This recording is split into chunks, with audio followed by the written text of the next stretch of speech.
Sama-sama nggih. Salatullah salamullah Rasulillah. Salatullah salamullah ala Yasin. Yuk sama-sama semangat yang kenceng. Salatullah ala Taha. Salatullah salamullah.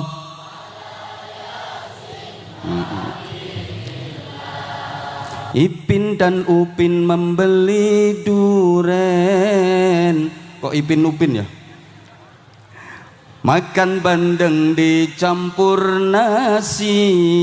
Syubbanul muslimin memang keren. Ganteng-ganteng penuh prestasi.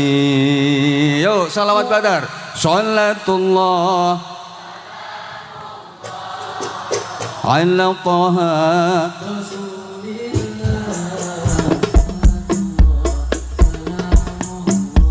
Ala Yasin Habibillah.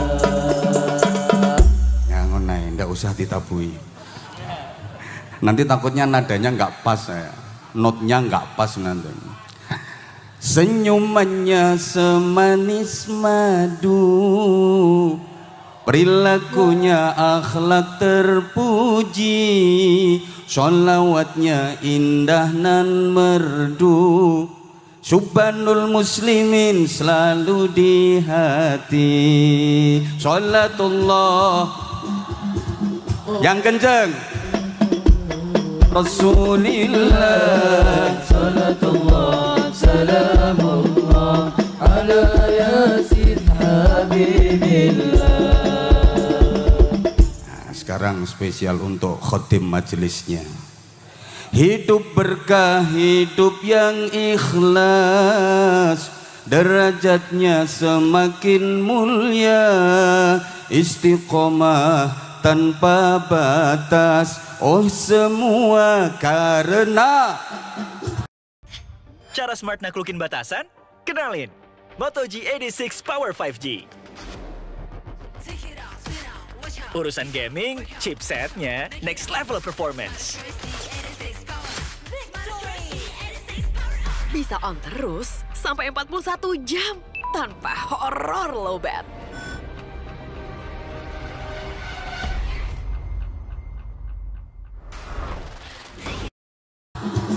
Salatullah ala Taha Rasulillah. Salatullah salamullah ala Yasin Habibillah. Allahumma salli ala Muhammad. Para jamaah rahimakumullah, 16 tahun perjalanan dan kiprah Syubbanul muslimin dengan suka dan dukanya, dengan prestise dan prestasinya, adalah waktu yang wajib kita syukuri. Bahkan sesungguhnya bukan hanya tahun demi tahun saja yang harus kita syukuri, tapi setiap hari adalah waktu yang harus kita syukuri. Setiap hari kita diberi waktu dan kesempatan baru oleh Allah. Setiap bangun tidur itu sesungguhnya kita sudah diberi waktu dan kesempatan baru oleh Allah. Makanya begitu bangun tidur kita dianjurkan untuk berdoa, yang doa itu diawali dengan kalimah tahmid, alhamdulillah. Saya yakin semuanya udah hafal doa bangun tidur. Bangun tidur tuh doanya alhamdulillahilladzi kok at'amana wa saqana. Neka doanya doana doer neka me at'amana wa saqana Bangun tidur itu doanya alhamdulillahilladzi ahyana ba'dama amatana wa ilaihin nusyur. Itu kalau bangun tidurnya sebelum subuh. Tapi kalau kesiangan bangun tidurnya jam 7:30, doanya beda. Inna lillahi wa inna ilaihi raji'un. Bangun tidur aja langsung disuruh berdoa, dan doanya diawali dengan ungkapan syukur, alhamdulillah. Yang dialhamdulillahi ini bukan semalam tidurnya enak. Yang dialhamdulillahi bukan semalam tidurnya nyaman. Alhamdulillah semalam tidurnya enak banget, apalagi hujan rintik-rintik sambil berselimut sambil mengeloni bojo. Beneneka saya alhamdulillahi. Bukan alhamdulillah semalam tidurnya enak banget, alhamdulillah aku semalam tidur enak, alhamdulillah apalagi aku semalam mimpi indah, mimpi ketemu Azmi. Bukan itu yang dialhamdulillah, bukan tidurnya yang dialhamdulillah, tapi alladzi ahyana, diberi kesempatan hidup oleh Allah, itu yang dialhamdulillah. Maka hidup ini harus kita setting dengan baik.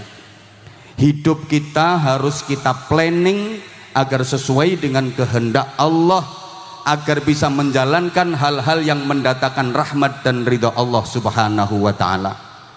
Hidup kita hari ini harus lebih baik daripada hidup kita yang kemarin. Kalau bisa seperti ini, kita termasuk yang disabdakan Nabi minan najihin, termasuk orang-orang yang beruntung. Hidup kita hari ini harus lebih baik daripada hidup kita yang kemarin. Lah kalau hidup kita hari ini nilainya hanya sama dengan hidup kita yang kemarin, itu rugi. Jas buka iket blangkon, sama juga sami mawon, sami mawon. Bokonge Mbak Mi dintup pada bain cangreng bedur. Pada hari ini hanya sama dengan kemarin, rugi karena nggak ada tambahan amal kebaikan, nggak ada peningkatan prestasi ibadah. Apalagi kalau hari ini lebih buruk daripada kemarin. Itu namanya minal halikin, termasuk orang-orang yang celaka. Naudzubillah min. Para jamaah rahimakumullah, dari itu maka kita harus introspeksi, harus selalu evaluasi. Kita yang kemarin-kemarin belum baik, mulai hari ini harus berusaha jadi baik, melakukan hal-hal yang baik, terus menambah kebaikan, terus menambah kebaikan, terus menambah kebaikan. Mohon maaf, yang kemarin sholat fardunya masih bolong-bolong, sholat 5 waktu aja nggak lengkap, harusnya sehari 5 kali dijadikan 5 hari sekali. Jadi sekalinya kumat diropel-ropel, usolli fardhu subhi wal duhri wal asri wal maghribi wal isya'i, oplosan lillahi ta'ala. Sekarang nggak boleh, harus lengkap. Yang kemarin sholat fardunya 5 itu udah lengkap tapi belum berjamaah, atau jamaahnya masih jarang-jarang, mulai sekarang jamaahnya harus lebih rajin. Apalagi yang rumahnya deket sama masjid, 40 rumah sekitar masjid mendengar seruan adzan dari masjid, kok sholat fardunya tidak berjamaah di masjid, itu sholatnya dianggap tidak sempurna. Allahumma sholli ala Muhammad. 30 tahun toko ini berdiri. Saatnya berubah menjadi lebih. Dari A sampai Z, berikan. Ukuran keimanan seseorang itu diantaranya ditentukan dari sholatnya, terutama sholat jamaah Isya dan jamaah subuh. Kita termasuk mukmin sejati atau mukmin ecek-ecek itu dilihat dari bagaimana kita menjalankan sholat Isya sama sholat subuh. Terlebih ada barometer dari Rasulullah, asqalus sholah alal munafiqin sholatul Isya wa subuh. Seberat-beratnya sholat bagi orang-orang munafik itu adalah sholat Isya dan sholat subuh. Begini, kalau kita diajak mengerjakan sholat Isya dan sholat subuh kok ringan, semangat mau berjamaah, insya Allah kita termasuk mukmin sejati, alhamdulillah. Tapi kalau untuk mengerjakan sholat Isya dan subuh berjamaah kok terasa berat, males, berat, males, berat, males, berat, males, berarti kita agak mukmin, agak agak mukmin, agak Ayo kita biasakan, utamanya subuh, langkahkan kaki kita ke masjid, karena subuh adalah awal dari hari yang kita jalani. Kalau kita mengawali hari dengan melangkah ke masjid, insya Allah langkah-langkah hidup kita berikutnya akan penuh dengan keberkahan. Amin Allahumma. Yang kemarin sedekahnya masih sedikit, sekarang sedekahnya diperbanyak. Ini maksudnya hari ini harus lebih baik daripada kemarin dan seterusnya. Yang kemarin masih banyak maksiat, sekarang harus lebih banyak taat. Yang kemarin banyak kentir, sekarang harus lebih banyak zikir. Yang kemarin masih kurang ajar, sekarang harus terpelajar. Yang kemarin masih belum punya adab, sekarang harus lebih beradab. Yang kemarin suka pacaran, sekarang suka wiridan. Yang kemarin masih suka dangdutan, sekarang suka sholawatan. Setuju? Setuju? Allahumma sholli ala Muhammad. Karenanya Bapak Ibu para jamaah sekalian yang saya hormati rahimakumullah, kita harus selalu melakukan perbaikan. Jangan hanya jadi orang baik, tapi harus jadi orang yang bisa memperbaiki, menyeru kebaikan, dan selalu melakukan perbaikan. Jangan hanya jadi orang solih, tapi harus berusaha menjadi muslih. Jangan hanya jadi orang baik, tapi jadilah orang yang memperbaiki dan melakukan perbaikan. Mal farqu bainas sholih wal muslih? Apa beda antara sholih dengan muslih? Apa beda antara orang baik dengan orang yang melakukan perbaikan? Jawabnya, as-sholih khairuhu li nafsihi wal muslih khairuhu li nafsihi wa li ghairihi. Orang baik itu kebaikannya hanya manfaat untuk dirinya sendiri saja. Sedang orang yang melakukan perbaikan, menyeru kebaikan, itu manfaat kebaikannya untuk dirinya sendiri, juga untuk orang lain. As-salih yuhibbuhun nas wal muslih yu'adihin nas. Orang baik itu disukai banyak orang. Tapi kalau orang melakukan perbaikan, biasanya dimusuhi banyak orang. Tolong biar nggak salah paham, dicerna kata-kata saya. Orang baik itu disukai banyak orang, tapi orang yang menyeru kebaikan, melakukan perbaikan, biasanya dimusuhi banyak orang. Rasulullah sebelum diangkat menjadi nabi, di bawah usia 40 tahun, beliau disukai banyak orang. Semua orang suka, semua masyarakat cinta, karena Rasulullah orang baik. jujur, terpercaya, nggak pernah bohong, semua suka sama Rasulullah. Karena Rasulullah orang baik. Tapi begitu beliau diangkat jadi Rasul, diperintah untuk menyeru kebaikan, melakukan perbaikan, maka mulai banyak yang memusuhi Rasulullah, banyak yang membenci Rasulullah, sampai Rasulullah dibilang pembohong, pendusta, tukang sihir, dibilang majnun, dibilang gila. Ini pelajaran berharga. Kita yang melakukan perbaikan, para ustadz, para kiai, para mubalik, mubalighah, harus siap dengan resiko dan konsekuensi. Orang melakukan perbaikan itu pasti banyak yang nggak suka. Dadi ustadz dakwah baru dikritik sedikit aja udah lemah, baru kena cemoohan dikit aja udah mundur, cemen itu namanya. Kritikan kepada kita harus kita jadikan sebagai motivasi diri untuk meningkatkan prestasi.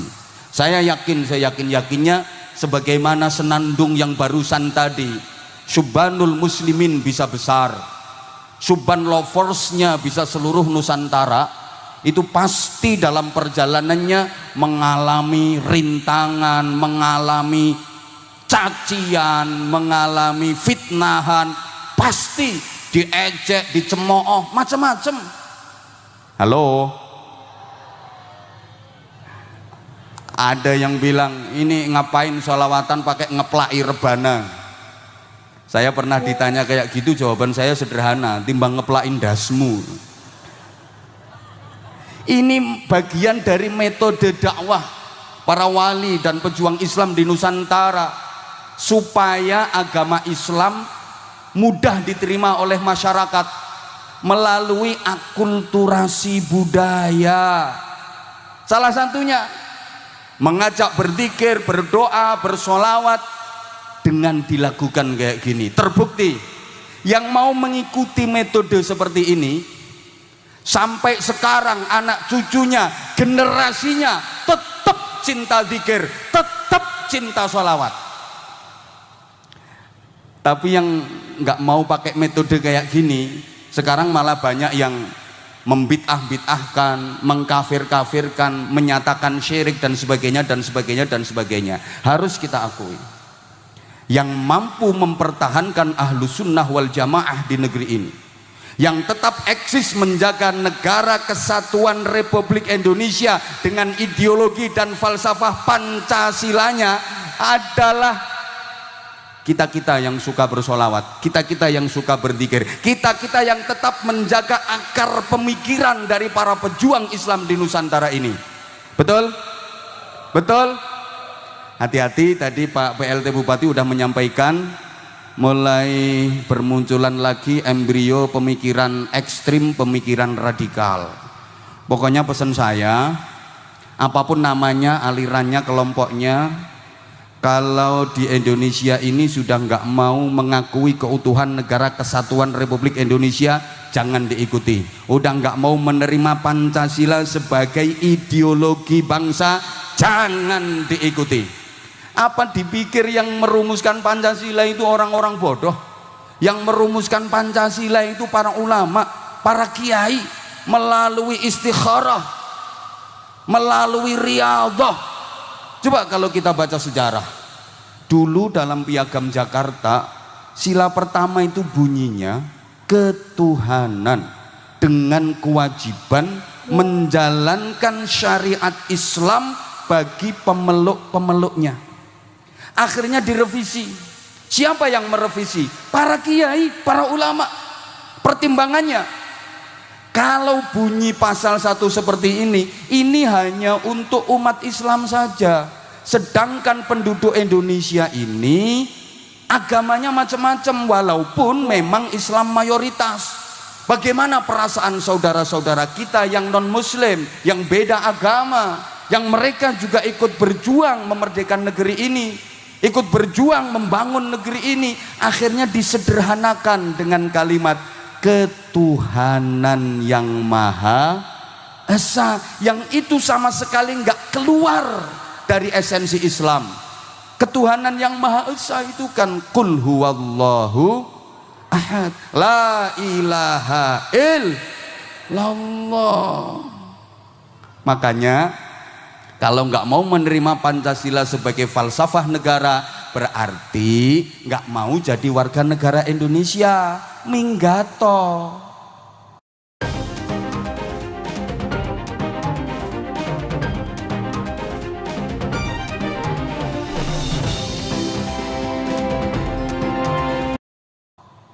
Woi, ini didengar apa enggak nih? Dilanjut sebentar ya, nggak apa-apa ya. Allahumma sholli ala Muhammad. Oke, sehingga di antara wasiat Luqman Al-Hakim kepada putranya yang itu diabadikan dalam Al-Quran, ya bunayya aqimis salata wa'mur bil ma'rufi wanha 'anil munkari wasbir ala ma asabak inna dzalika min azmil umur. Wahai anakku, dengar wasiatku. 1, aqimis sholah, tegakkan sholat. Bukan hanya jalankan sholat, tapi tegakkan sholat. Untuk bapak ibu para orang tua, contohlah Luqman Hakim. Wasiat paling utama kepada anak itu adalah sholat. Asal sholatnya benar, tertib, pasti akan menjadi anak yang benar dan baik, menjadi anak yang solih solihah. Kenapa anak-anak nakal? Di antara faktor penyebab utamanya adalah sholatnya gak kopen, sholatnya ndak terurus. Orang tua sekarang itu mohon maaf banget kurang memperhatikan sholatnya anak, kurang memperhatikan ngajinya anak, lebih memperhatikan sekolahnya anak, lebih memperhatikan kursusnya anak, lebih memperhatikan pelatihan-pelatihan keduniawiahannya anak. Betul? Kalau anak nggak sekolah, anak nggak ikut pelatihan, anak nggak ikut kursus, orang tua bingung, marah-marah. Tapi anak belum sholat, tenang-tenang aja. Sorry, orang tua sekarang beda banget sama orang tua dulu. Orang tua dulu anak masih kecil udah dibeliin Al-Quran, diajari ngaji Al-Quran. Sekarang enggak. Coba anak-anak kita sekarang lebih banyak mana baca Quran sama baca HP? Itu salah satu faktornya. Males baca kitab kuning. Maaf, sekarang torikohnya torikoh internetiyah. Kitab yang dibaca Fathul WhatsApp, Raudatul Facebook, Kifayatul Instagram, Hidayatul Twitter, dan Nihayatul TikTok. Guru besarnya Syekh Google radhiyallahu anhu.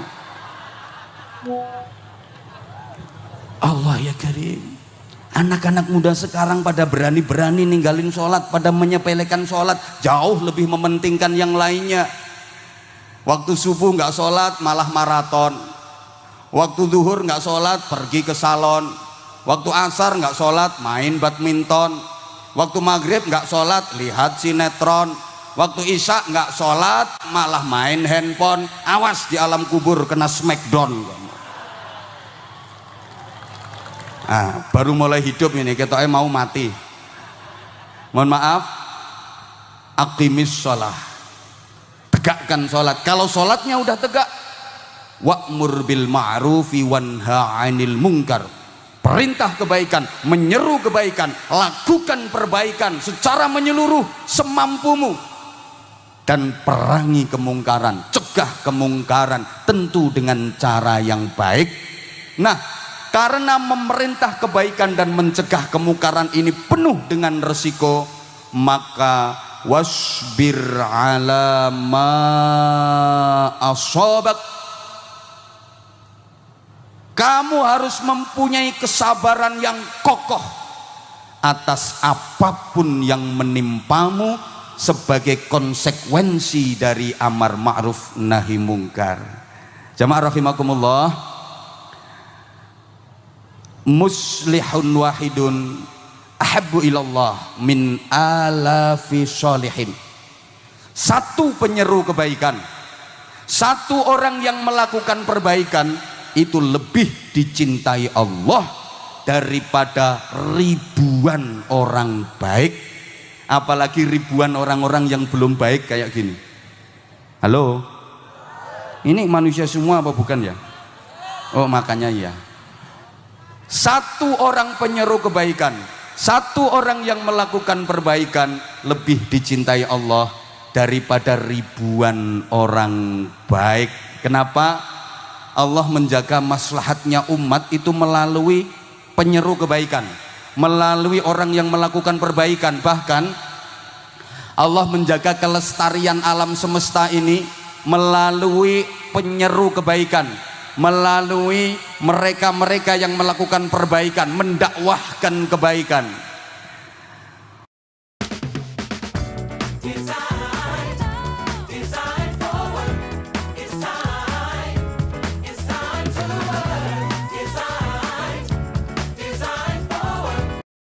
وَمَا كَانَ رَبُّكَ لِيُهْلِكَ الْقُرَى بِظُلْمٍ وَأَهْلُهَا مُصْلِحُونَ.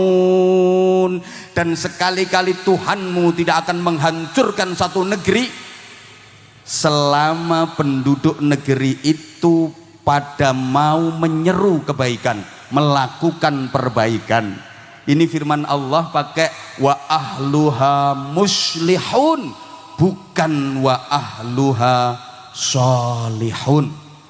Penduduk negeri itu banyak yang melakukan perbaikan, bukan hanya jadi orang baik. Maka kita jangan hanya jadi orang baik, jangan cuma jadi orang baik. Ayo tolong nyaut baik bareng-bareng. Jangan cuma jadi orang, jangan jadi orang yang pura-pura, apalagi jadi orang yang sok, tapi harus berusaha selalu lebih agar menjadi pribadi yang tanpa menjelek-jelekkan saudara kita yang belum, tapi mari kita ajak mereka agar menjadi. Allahumma sholli ala Muhammad. Ini suruh ngulang lagi nggak bisa. Wes. Nah terus sekarang iyo, mumpung masih ada waktu, mumpung kita masih diberi kesempatan untuk terus melakukan perbaikan, menuju kebaikan untuk meraih yang terbaik. Kalau kesempatan itu sudah hilang, karena bicara soal waktu berarti bicara pula soal berhentinya waktu dan habisnya kesempatan waktu yang Allah berikan kepada kita. Ketika kesempatan itu sudah habis, tidak ada lagi amal, tidak ada lagi upaya. Allahumma sholli ala Muhammad. Kalau sudah maaf meninggal dunia,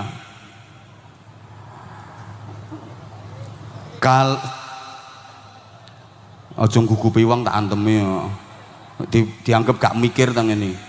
Kalau sudah meninggal dunia, rumah megah bagai istana, melimpahnya harta benda, pangkat jabatan yang tinggi tiada terkira. Ketika nafas terakhir tiba, di saat tubuh meregang nyawa, gak ada yang dibawa serta, bahkan sebatang jarum pun gak dibawa menghadap Sang Maha Kuasa, kecuali amal soleh, iman dan takwa kita. Ini yang ngomong baik-baik ini kayaknya sebentar lagi.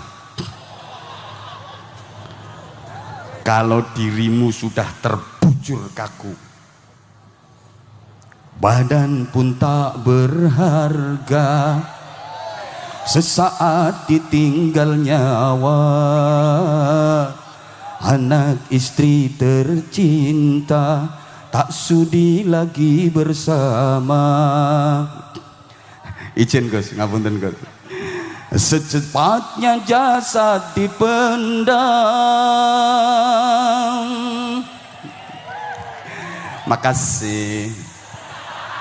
Secepatnya jasad dipendam karena tak lagi dibutuhkan. Gak usah, tambah gak karu-karuan kok.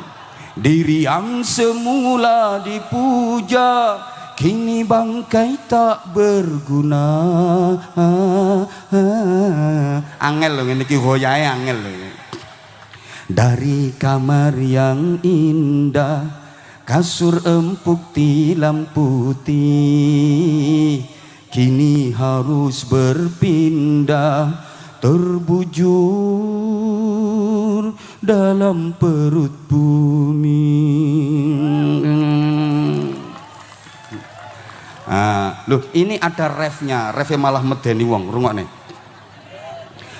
Kalau selama ini diri berhiaskan emas intan permata, bermandi cahaya, gak iso nerusno.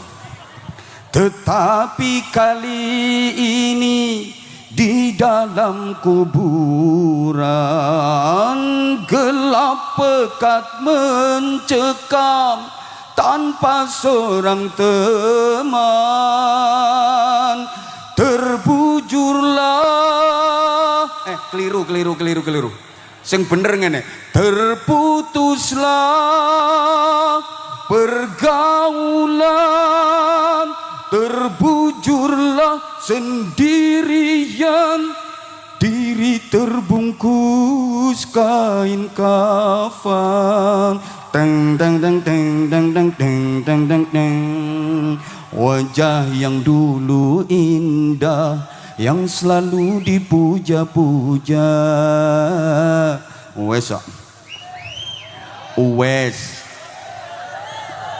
Terus kalau nanti dirimu sudah dibungkus kain putih itu, dielingno mati nang guyang-guyu. Ingat, kafan itu tidak bersaku. Sobong sakunah, selerek gundulmu. Kafan selerek, sobong sakunah. Nggak ada duit yang bisa dibawa. Artinya ketika tubuhmu sudah dibungkus kain kafan itu, yang dinilai Allah bukan berapa nilai kekayaanmu, yang dinilai Allah bukan berapa banyak hartamu, tapi yang dinilai Allah kau gunakan untuk apa kekayaanmu, kau manfaatkan buat apa hartamu. Kafan itu polos, tidak warna-warni. Tahu kalau di sini kafan itu kotak-kotak atau seleret-seleret kayak zebra. Nah, kafanmu meneh ya. Allah tidak memandang warna-warni dari pakaianmu. Pakaianmu modis apa enggak, pakaianmu keren apa enggak, trendy apa enggak. Bukan itu yang dinilai Allah. Bukan warna-warni pakaianmu, bukan warna-warni atribut hidupmu, tapi yang dipandang Allah adalah warna-warni dari amalmu, warna-warni dari kebaikanmu. Ingat saudaraku, kafan itu nggak perlu tutorial, nggak perlu kreativitas, modelnya ya kayak gitu. Karena kafan bukan karya desainer ternama, dia hanya karya Pak Mudin. Cukup ditontomi pakai tangan, ditaleni set, selesai, bungkus dirimu. Di kafan juga nggak bisa dikasih embel-embel titel, gelar, jabatan, nggak iso. Di kafan tulisi PLT Bupati, lo bisa, lo maju. Jabatan apapun, Al-Mukarram ditulis di kafan, ndak payu. Malaikat ndak kenal jabatan, apalagi mungkar nakir, galak banget. Itu ntar kalau mau masuk ke alam kubur langsung ditanya, ini PLT Bupati. Ada yang ngabisin waktu buat bekerja demi keluarga di rumah, Tapi apa masih ada waktu buat mereka? Saatnya kita yang kendalikan waktu buat mendengarkan hal-hal kecil yang nilainya besar buat mereka. Sera Gus, Asmana Gus. Timbul. Nggak ada dipanggil, ya PLT Bupati mohon izin saya mau nanya. Nggak ada malaikat kayak gitu, nggak ada. Nggak ada malaikat permisi, nggak ada. Seporana nggak ada. Nyoona izin nggak ada. Langsung timbul tanpa gelar. Man robbuka, siapa Tuhanmu? Bisa jawab lolos, nggak bisa jawab hancur. Pukuli sama malaikat. Sama semua juga gitu. Saya juga tanya sama malaikat, Anwar Zahid, ya udah langsung surga. Nah, jadi nggak usah banyak pertanyaan. Lo kan terserah saya yang ngaji saya.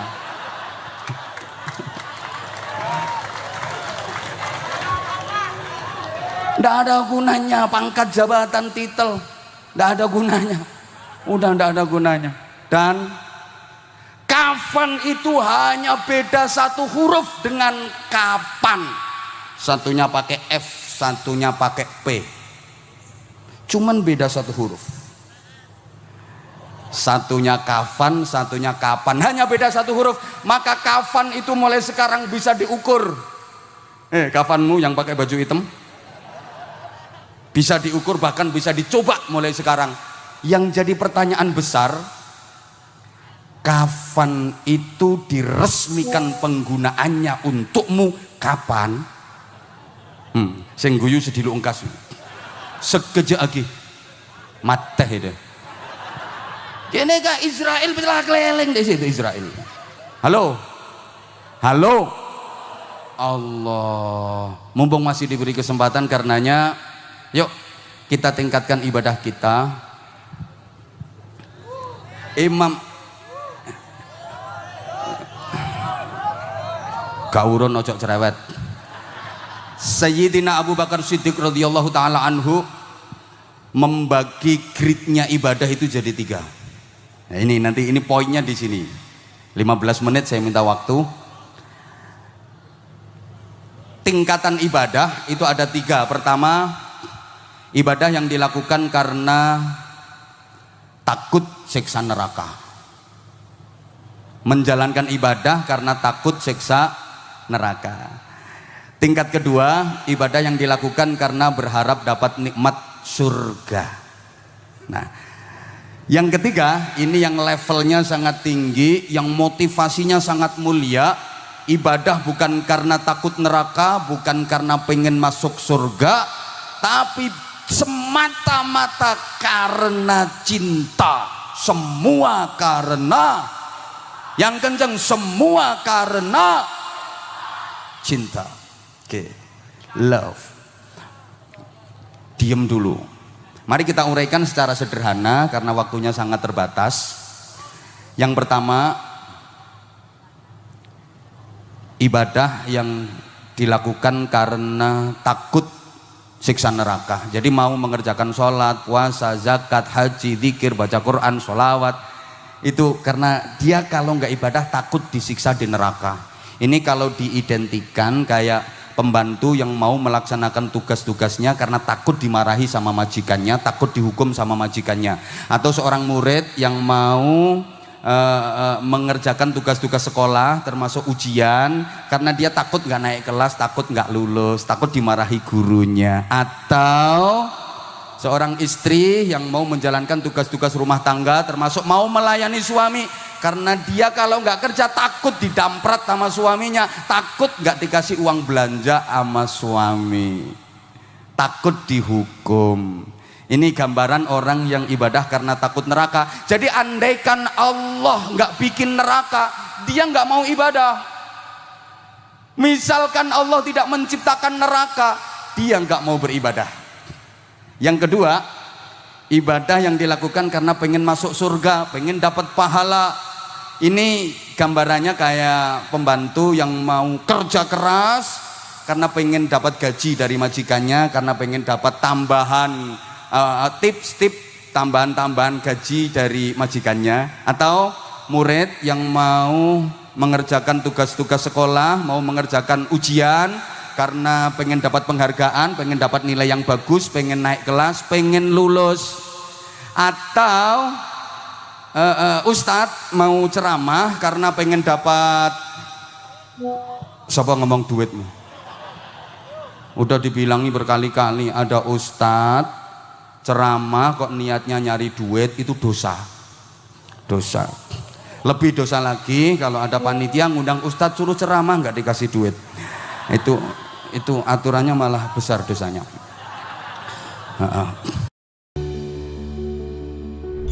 பேரு அபிராமி. நாகப்பட்டினம் மாவட்டம் திருமருகல் ஒன்றியம் வடகர ஊராட்சியில வசிக்கிறேன். என்னோட ஊர் திருப்பனையூர். நாங்க ஒரு 20 வருஷமா விவசாயம் பார்க்குறோம். எங்க மாமனார் காலத்துல இருந்து பார்க்குறோம்.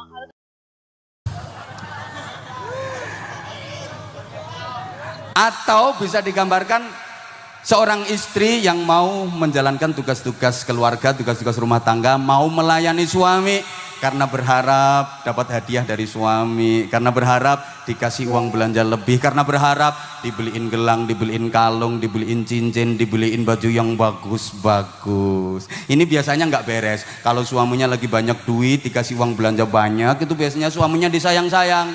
Suaminya lagi berdiri langsung dipeluk dari belakang, menggelayut mesra, manggilnya papa, papa, papa, papa. Emang suami duitnya lagi banyak, dikasih uang belanja banyak. Papa, ya ma, katanya tadi papa mau ngaret. Jadi apa enggak pak? Jadilah ma, papa udah ngaret dapat 2 karung. Lah sekarang suketnya didekek di mana papa? Suketnya papa geletakkan di kandang. Wah suami rebahan di amben, nggak minta pijit, nggak apa, dideketin nama istri, dimek-mek roto, sing ledok, sing geneng, sing dekok, sing mentol, dimek-mek kabeh sampai digedulenan, dul. Tapi giliran maaf, suami lagi nggak punya duit, uang belanja kurang, bawaannya marah, cemberut, lambene ditarik tawa 7 senti, raine ngelumpuk, cangkem irung bathuk dadi siji. Ini mesti nggak bener. Pokoknya kalau diringkes, ada uang abang disayang, nggak ada uang abang ditendang. Ada duit abang dikempit, nggak ada duit abang ditinggal lari terbirit-birit. Ada fulus abang dielus-elus, nggak ada fulus abang dikeremus. Ada duit abang diuwe-uwe, nggak ada duit abang dicutek. Ada dolar abang tidur di kamar, nggak ada dolar abang tidur di luar. Iki pokoknya nggak bener. Nggak bener. Lah ini kalau diteruskan bahaya, gawat, karena uang belanja kurang. Istri bawaannya ngambek, cemberut, bawaannya marah. Suami mau ganti baju, mau ganti pakaian, begitu diambil nyuci baju nggak bersih, kata istri, belanjani kurang 500.000. Ayo sini yang 500.000 tak beliin deterjen, nanti bersih semua bajumu, sauntu-untumu resik kabeh. Nanti bisa kayak gitu. Minta dibikinin kopi, begitu diminum kok nggak manis. Ini nggak dikasih gula apa? Kopi nggak manis. Uang belanjanya kurang 1 juta, sini yang juta, tak beliin gula, tak huruki gula raimu. Lah kalau diterus-teruskan bisa gawat. Istri lagi melayani suami dalam hubungan intim, lagi hot-hotnya. Istrinya bilang, stop, turun dulu. Yang 2 juta sini dulu, nanti dilanjut. Gawat ini nanti. Orang ibadah kalau motivasinya karena pengen dapat upah, pengen dapat pahala, pengen masuk surga, ini andaikan Allah nggak menciptakan surga, pasti dia nggak mau ibadah. Maka harus kita tingkatkan pada level yang ketiga, walaupun berat, walaupun sulit, tapi harus latihan. Motivasinya bukan karena takut neraka, bukan karena pengen masuk surga, tapi semata-mata berharap maghfirah, ampunan Allah, berharap rahmat kasih sayang Allah, berharap ridha Allah. Karena Allah memerintahkan ibadah, ya kita mengerjakan ibadah. Bukan karena takut neraka, bukan karena pengen masuk surga. Sampai pun misalnya didatangin nama malaikat, kemudian dibilangin gini sama malaikat, Mas bro, percuma ibadahmu. Kamu takdirnya neraka. Di Lauhil Mahfud kamu tertulis neraka. Percuma sholatmu nganti batukmu benjut. Zikir nganti lambemu dawir, kamu puter tasbih, wiridan terus, sulastri, sumyati, sampai janda seProbolinggo disebut semua. Percuma itu ibadahmu karena takdirmu neraka. Dia bilangnya apa? Biarin, neraka nggak apa-apa. Aku ibadah bukan karena takut neraka. Kamu nggak takut neraka? Enggak. Kenapa kamu ibadah? Emang Allah memerintahkan aku ibadah. Aku ibadah. Tapi yang nggak ada we-nya. Kamu nggak akan bisa masuk surga. Percuma ibadahmu. Biarin, nggak masuk surga nggak apa-apa. Yang penting bagiku cinta Allah. Yang penting bagiku ridho Allah. Masuk neraka nggak apa-apa. Asal Allah ridho. Daripada masuk surga Allah nggak ridho. Masuk surga tapi nggak disapa sama Allah, nggak ditanya sama Allah, nggak digubris sama Allah. Ayo padha karo sampean masuk bedenang compong Gus Hadi. Ki oleh nginum oleh deur. Dapat minum, dapat makan, tapi nggak disapa sama sekali sama tuan rumah. Nggak direken, nggak ditanya. Itu dalam bahasa Jawa disebut the rai gedek.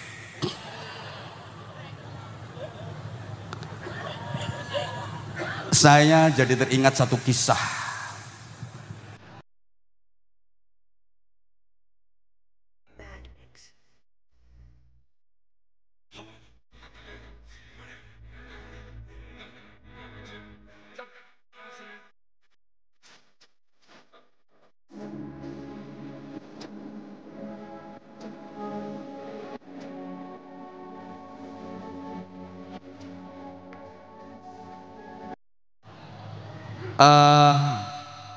Salah satu istri yang paling dicintai oleh Khalifah Harun ar-Rasyid adalah seorang istri yang berasal dari perempuan kampung, desa, hitam, wajahnya pas-pasan.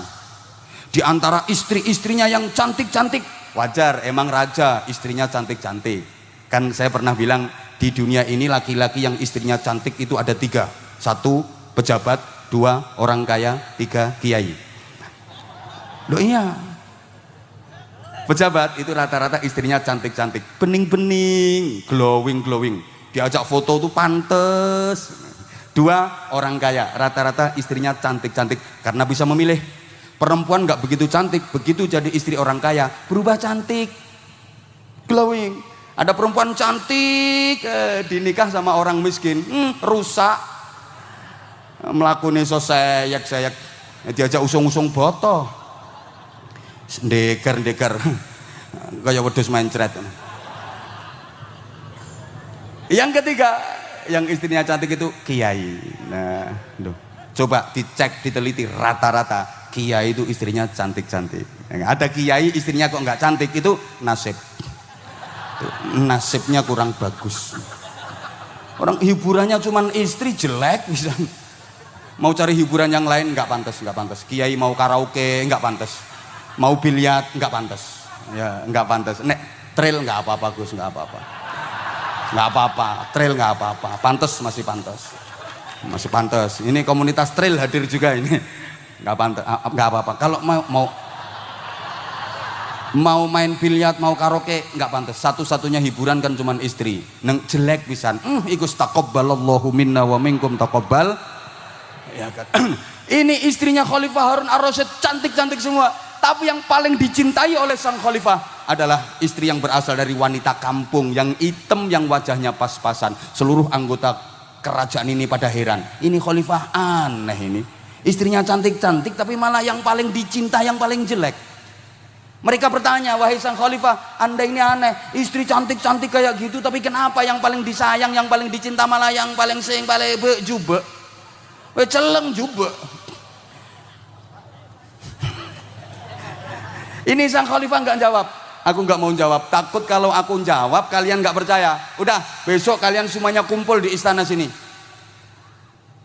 Besok kalian semuanya kumpul di istana ini, pasti kalian akan dapat jawaban kenapa yang paling aku cintai istriku yang paling sederhana ini. Besok harinya seluruh keluarga kerajaan kumpul, istri-istri sang khalifah dipanggil semua. Setelah istri-istrinya pada berkumpul, sang khalifah berkata, wahai istri-istriku, Ini aku bawa kunci gudang tempat penyimpanan harta dan kekayaan pribadiku, yang di dalamnya ada pakaian kain sutra, ada emas, berlian, permata, mutu manika, macam-macam. Ini nanti akan aku buka gudangnya. Kalian istri-istriku silakan masuk ke dalam gudang itu, ambil semua barang, perhiasan, kekayaan apapun yang ada di dalamnya, semau kalian, berapapun kalian bisa mengumpulkan, sepuas kalian berapa bisa mengumpulkan. Bangkitlah sang khalifah, kemudian menuju ke gudang itu, pintunya dibuka. Begitu pintu terbuka bisa dibayangkan, seluruh istri-istrinya pada berlarian memasuki gudang itu untuk mengambil dan mengumpulkan harta kekayaan yang ada di dalamnya sebanyak-banyaknya yang bisa ia kumpulkan. Kecuali sang istri kesayangan, wanita kampung yang sederhana itu sama sekali nggak beranjak dari tempat duduknya, diem, nggak ikut masuk ke dalam gudang, nggak ikut ngambil barang-barang. Ditanya sama sang khalifah dan disaksikan oleh seluruh anggota kerajaan, wahai istriku, kenapa engkau nggak ikut masuk ke gudang itu untuk mengambil barang-barang berharga, minimal berapa yang kamu inginkan? Jawabannya sungguh luar biasa. Apa jawab sang istri? Wahai suamiku, aku tidak menginginkan semua itu. Yang ku mau hanyalah melayanimu dengan sebaik-baiknya, karena engkaulah yang kucintai di dunia ini, dan kepuasanmu atas pelayananku itulah satu-satunya yang kuinginkan dalam hidupku. Masya Allah. Coba ada perempuan sini yang punya hati seperti itu. Coba ibu sekali-kali kalau ke suami ngomong kayak gitu, wahai suamiku, aku nggak ingin perhiasan, aku nggak ingin gelang, aku nggak ingin kalung, aku nggak ingin cincin, aku nggak ingin baju yang bagus. Yang ku mau hanyalah melayanimu. Engkaulah yang kucintai wahai suamiku, dan kepuasanmu atas pelayananku itulah satu-satunya yang kuinginkan dalam hidupku. Insya Allah suamimu akan bilang pret. Coba Allah. Akhirnya sang khalifah bilang, kini kalian tahu kenapa aku lebih mencintai istriku yang ini daripada mereka yang pada berlarian masuk ke dalam gudang. Ini istriku mencintaiku betul-betul tulus. Dia mengharapkan kebahagiaanku, dia mengharapkan kepuasanku, yang diinginkan adalah ridhoku. Dia melayani aku dengan sepenuh cinta. Beda dengan mereka yang masuk ke gudang, mereka geragas-geragas dan celutak-celutak. Kenalin, Moto G86 Power 5G. Chipsetnya next level performance. Bisa on terus sampai 41 jam. Kualitas gambar konten gue selalu jadi lebih keren. Mau multitasking, tinggal swipe. Terjebak situasi, gue bebas worry. Pilihan Smart Gen Z, Moto G86 Power 5G, the smartest choice. Halo Moto. Halo, paham yang dimaksud ini? Coba kalau ini kita pakai dalam hubungan antara kita dengan Allah. Ya Allah, aku tidak menginginkan gemerlap dan mewahnya dunia ya Allah. Aku tidak menginginkan semuanya. Yang ku mau hanyalah melayanimu ya Allah. Yang ku mau hanyalah mengabdi padamu ya Allah. Karena engkaulah yang paling kucintai di atas segalanya. Dan kepuasanmu atas pelayananku, keridhoanmu atas pengabdianku, itulah satu-satunya yang kuinginkan dalam hidupku. Allahumma sholli ala Muhammad. Paham nggak kira-kira? Nah maka halo, cinta ini sebenarnya masih panjang tapi saya ringkes saja. Cinta itu sangat penting. Kenapa? Karena love is the power and the spirit of life. Iki aku juga ngerti artinya. cinta itu kekuatan dan motivasi hidup. Hidup tanpa cinta bagai taman tak berbunga. Hai, begitulah kata para pujangga. Hidup tanpa cinta bagai taman tak berbunga. Hai, begitulah kata Pak. Wes. Nyanyi terus engko malah. Hidup tanpa cinta bagai taman tanpa bunga. Hidup tanpa cinta bagai langit tanpa bintang. Hidup tanpa cinta bagai sayur tanpa garam. Hidup tanpa cinta bagai bantal tanpa iler. Hidup tanpa cinta bagai hidung tanpa umbel. Hati yang kosong dari cinta itu akan kering, kemudian mengeras dan lama-lama bisa membeku, membatu. Bahkan tubuh kita, jasad kita kalau nggak dapat sentuhan-sentuhan cinta, maka hidup segan, mati tak mau.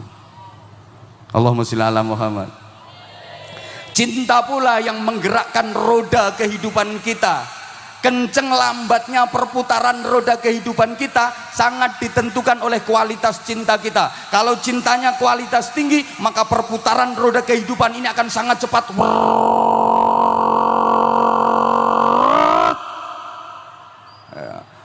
Valentino Rossi lewat, Marquez lewat. Alah berarti ngono kok. Tapi kalau kualitas cinta kita rendah, maka perputaran roda kehidupan kita juga sangat lambat. Kayak becak yang muatannya berat, banyak kempes. Set set set set set set set set set set. Sekarang persoalannya, apa yang kita cintai dalam hidup ini? Itu yang menentukan arah kehidupan kita. Allahumma sholli ala Muhammad. Para jamaah, apa yang kita cintai dalam hidup ini itu akan menentukan arah kehidupan kita. Kalau yang kita cintai harta, maka fokus hidup kita harta, harta, harta, harta, dan harta. Orang itu kalau cinta duit, yang ada di pikirannya ya yang ada di hatinya ya sak pola tingkai ya karena memang dia cinta Maaf, orang kalau cinta pangkat, jabatan, kedudukan, mohon maaf, kalau dia gila cinta pangkat, jabatan, kedudukan, fokus hidupnya ya pangkat, jabatan, kedudukan, apapun dilakukan demi melanggengkan pangkat, jabatan, kedudukan, dan kekuasaannya. Sorry, coba kalau lagi musim pil-pilan ini, ya pemilu, pilkada, pilopo ae, lihat, yang pengen jadi pejabat, kampanye sana sini, tiap RT didatangi, orang hamil dimintai dukungan, orang semper dimintai dukungan, pasang baliho foto di mana-mana sampai dia rela jadi penunggu jembatan. Nah, fotonya gede di samping jembatan. Bukan cuma penunggu jembatan, rela jadi penunggu pohon. Sampai hantu-hantu yang tinggal di pondok pohon itu lari semua ketakutan. Saking gila jabatan, nggak peduli apapun dilakukan, berbagai macam cara ditempuh. Ini biasanya kualat. Kebelet cangreng mudur lu. Nah, orang kalau cinta lawan jenis maka fokus hidupnya ya lawan jenis. Padahal semua yang berbau dunia pasti akan sirna. Kullu man 'alaiha fani wa yabqa wajhu rabb bikadzil jalali wal ikram. Semua yang ada di dunia ini akan sirna, yang kekal abadi hanya Allah subhanahu. Yang kekal abadi hanya Allah subhanahu. Maka kita cinta apapun selama itu berkaitan dengan dunia pasti akan hilang. Halo, halo. Kata kuncinya tolong perhatikan. Kalau kalau tak ingin kehilangan kekasih, maka cintailah kekasih yang selalu ada untukmu. Saya ulang, nanti dipakai status ya. Kalau tak ingin kehilangan kekasih, maka cintailah kekasih yang selalu ada untukmu. Ayo. Kamu cinta duit itu akhirnya akan tidak ada, hilang. Kamu cinta pangkat, jabatan, kedudukan, pensiun, selesai, hilang. Kamu cinta apapun semuanya akan hilang, semuanya jadi nggak ada. Yang selalu ada untukmu Allah Subhanahu. Maka kalau kamu cinta Allah, kalau kita cinta Allah, Allah akan selalu ada untuk kita. Kalau kita cinta Rasulullah, Rasulullah akan selalu membersamai kita, memberikan pembelaan kepada kita, memberikan syafaatnya kepada kita. Setidaknya setiap hari baca sholawat 100 kali. Siapa yang membaca sholawat setiap hari minimal 100 kali, kutibat baina ainaihi bara'atun minan nar, maka ditulis di antara kedua matanya, lebih tepatnya di keningnya, bahasa Inggrisnya the batok. Ini ada tulisannya bara'atun minan nar, free from hell. Free kok seri kupingmu, bebas dari neraka. Siapa yang tiap hari baca sholawat minimal 100 kali, maka di keningnya ada stempel cap yang itu merupakan rekomendasi dari Rasulullah Shallallahu Alaihi Wasallam. Tulisannya apa? Bebas dari neraka. Jamaah sekalian, surga itu milik Allah. Yang punya surga itu Allah. Tapi yang diserai kunci pertama kali adalah Rasulullah Shallallahu Alaihi Wasallam. Siapapun gak akan bisa masuk surga lewat pintu manapun kalau tidak mendapatkan rekomendasi dari Rasulullah Shallallahu Alaihi Wasallam. Allahumma sholli ala Muhammad. Nah, kalau ingin dapat rekom dari Rasulullah harus nyambung ke Rasulullah. Di antara cara nyambungnya melalui perbanyak sholawat, perbanyak sholawat, perbanyak sholawat. Sehari minimal 100 kali. Berat apa ringan? Berat apa ringan? Enteng. Sehabis sholat maktubah, sampean baca sallallahu ala Muhammad, sallallahu ala Muhammad, sallallahu ala Muhammad 50 kali aja. Kalau sehari semalam 5 kali, berarti jumlah total sehari semalam udah 250 kali. Yang bikin berat itu karena sholatmu nggak rutin. Halo. Coba, orang kalau udah dapat fasilitas bebas dari neraka, luar biasa. Nanti di alam barzah, malaikat mungkar nakir mau nanya nggak jadi. Ini udah siap mau ditanya sama mungkar nakir, bawa pentungan, awas gak bisa jawab, pentungin. Begitu mau manrob buka, dari keningnya keluar sinar, celing. Malaikatnya mundur, bo abo, nika bedo tulisan bebas dari neraka nika. Iya, malaikatnya tepak teko Madura. Dur mundur, lek balik. Malaikatnya balik. Besok di akhirat ada pemeriksaan-pemeriksaan sampai menuju ke surga. Itu nanti paling tidak ada 19 pos pemeriksaan. Nah, kalau kita termasuk kelompok yang ini, setiap diperiksa dari kening keluar setempel, celing, bebas neraka, celing, bebas neraka, lolos sampai ke surga. Dan siapa yang paling dekat kedudukannya dengan Rasulullah besok pada hari kiamat? Aulan nasi bi yaumil qiyamah aktsaruhum alayya sholatan. Sedekat-dekatnya orang dengan aku besok pada hari kiamat adalah yang terbanyak membaca sholawat. Demikian yang saya sampaikan, mudah-mudahan ada manfaatnya. Tentu banyak salah, banyak khilaf. Mohon maaf Pak, para kiai, para habaib, kalau mungkin sambutan, kata-kata saya ada yang kurang berkenan. Sekali lagi, selamat milad yang ke-16 Dirgahayu untuk majelis zikir dan sholawat Syubbanul Muslimin yang ke-16. Mudah-mudahan makin eksis, makin istiqamah, terus dalam menebar cinta. Assalamualaikum warahmatullahi wabarakatuh.